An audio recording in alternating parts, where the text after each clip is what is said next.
Everybody's undivided attention. Jeff, okay, everybody's attention. Okay.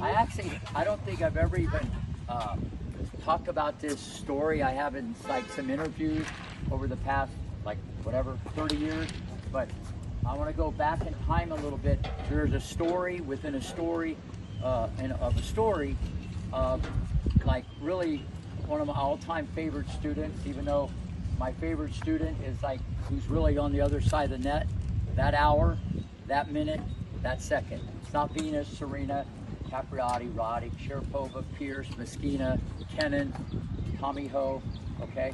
But I'm gonna tell a little story here about a young student I had named Jennifer Capriati, okay? When I was at Greenleaf Resort in Orlando back in the day, had Tommy Ho, most dominant junior player ever, okay? Won like 15 gold balls. Those are those things when you win national. And he could serve like, this is back in the day, he could serve 105 miles an hour as a 12-year-old. He'd hit a lefty kick serve, it'd go over the fence. So he was just like amazing as a junior player. And through his success, a guy named Stefano Capriati, okay, he had a young daughter named Jennifer. They actually lived here down in Lauderhill. And he wanted me to help her with her serve. So one thing led to another, and so he brought 10-year-old Jennifer to me. Okay, at the time, she took lessons like a few times a week or whatever from the late, great Jimmy Everett, Chris Everett's father. Unbelievable fundamentals. To this day, I can honestly say I've never had anybody with their racket back in the parking lot, low center of gravity, the ball on a string, and balance like Jennifer Capriati. She could hit ground strokes with a cup of water on her head and each shoulders and not spill it, okay? Okay, and I could see this at 10 years old, that there was magic in a bottle with this little kid. But even though she had all these great qualities, back in the day, she used a Wilson racket, okay, which obviously some of you guys use Wilson, and it was identical to Chrissy, okay? And she wore a Lesse, that's a clothing company, kind of like Fila or Nike, just like Chrissy, okay?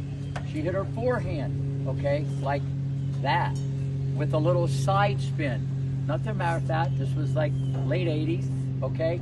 Just like Chrissy, backhand, money in the bank, I guess it depends on which bank, but money in the bank, okay, the way she hit the backhand, but she had so many amazing qualities like the great Chris Everett. But going into the 90s, the game was gonna change.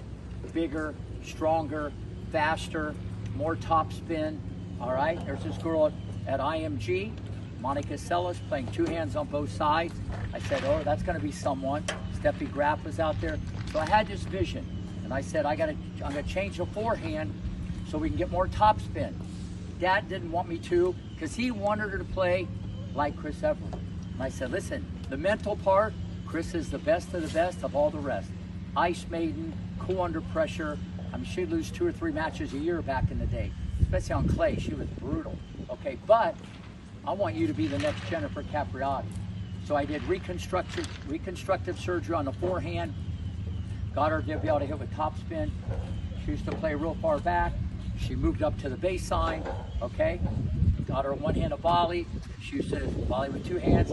But the serve, back then, a lot of times just get it in and then start fighting, okay? Turned her serve into something, you know, highly respectable, 110, 112 mile an hour.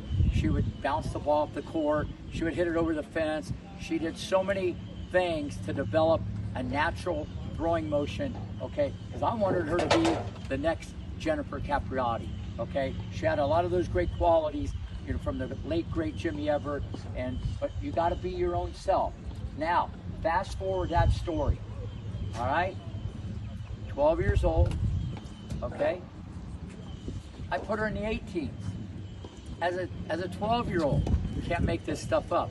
In 1988, she wins the National Girls Hard Court, okay? As a 12-year-old, playing the 18 and under. I've heard people with boyfriend, car, you know, big, strong. There's this little kid out there. So, unbelievable. she wasn't seated. So after she does that Houdini act, everybody goes, wow, there's no pressure on her. I go, Jesus, she's like your size. She's like 5'3", 108 pounds, okay? Playing the 18th. There's no pressure, okay? Because she was unseated. Well, anyways, I said, okay, now we'll play the clay courts the following week. So now she's seated number 1. So because the conditions are slower, no, she doesn't even lose a set. Where on the hard court, she went 3 sets with 4 different people, okay? But right then and there, okay, the whole landscape, the next great American, but she had a game that was going to evolve. Fast forward that story 2 years later, top 10 in the world as a 14-year-old. Story takes a different twist. As time goes on, some rough sledding, okay? Goes off of the tour for a while. Everybody, almost like you're the poster child. Don't turn pro that early. Too much money too soon. Kind of see with Rana Kanyu and stuff like that. She's doing all the skin commercials, and she's 14 and she has pimples. And what is that all about? All right, so that's not her fault. At the end of the day, it is what it is, but it's not where you start. It's where you finish, okay? Everybody wrote her off. She's gone. She's the poster child. Don't turn pro at a young age. They even changed the age eligibility rule because of her, okay? Which I got VW to turn pro right before that, so she beat the rule. So they made a rule not to turn pro early. Too much, too soon. But listen, if you're good, you're good. Bring it on. So let's fast forward that story. Off the tour, no one believed in this little girl. I wasn't involved at the time, but I was friends with the family, except 3 people. Well, maybe her brother and dog too, I didn't know. Stefano Capriati, Denise Capriati, and Rick Mason. Listen, you don't lose the talent, okay? You don't lose the ability.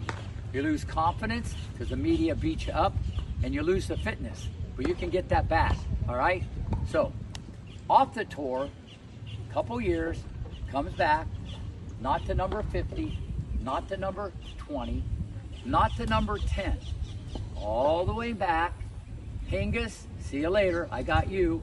Okay, line them up, knocking down 3 Grand Slam titles, number 1 in the world, big contract from Fila.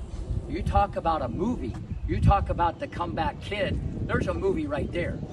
That's the American dream, okay? If you listen to everybody else, she's out the door.